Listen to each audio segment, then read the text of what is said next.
જય માતાજી મિત્રો, આપ સૌ મને ઓળખો જ છો. હું રૂપલ પરમાર એક્ટ્રેસ અને આસિસ્ટન્ટ ડાયરેક્ટર. તો આજે હું તમને લોકોને ફક્ત એક જ વાત યાદ કરાવવા આવી હતી. યાદ છે ને, કાલે આપણો સૌથી મોટો ઉત્સવ છે. હા, દેશનો ઉત્સવ, મતદાન. જરૂરથી કરજો.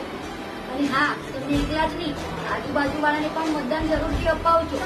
તો જવાની જ છું. હા, ખાસ ધ્યાન રાખજો. અફવાઓથી, લાલચથી કોઈ પણ ધાકધમકી ડરવાની કોઈ જરૂર નથી. યાદ રાખો, મતદાન એ આપણો હક છે અને નૈતિક ફરજ પણ. આપણે સાથે મળી અને આપણી ફરજ નિભાવીએ. હું તો મારી ફરજ નિભાવવા જઈ રહી છું. હા, તડકાનું ખાસ ધ્યાન રાખજો. આ ગરમી કેટલી બધી પડે છે. હા, તો બની શકે તો સવારે 10 વાગ્યા પહેલા. હા, હું તો સવારે વહેલી જતી રહેવાની છું. મારો મત મારે જેને આપવો છે એમને આપી યાદ રાખજો. પણ કહેવા નહીં, હા, કોને મત આપવો તો પણ આપવાનો ખાસ. 70-60% નહીં ચાલે.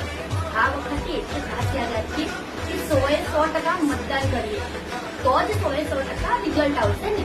હે, તો હું તો જઈ રહી છું અને મારા આજુબાજુ વાળાને લેતી જવાની છું. પણ તમે લોકો પણ મતદાન આપવા જજો અને આજુબાજુ વાળાને પણ ખાસ લઈ જજો.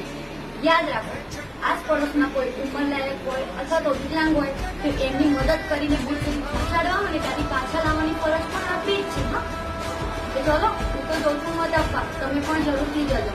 જય માતાજી મિત્રો, જય હિન્દ, જય ભારત.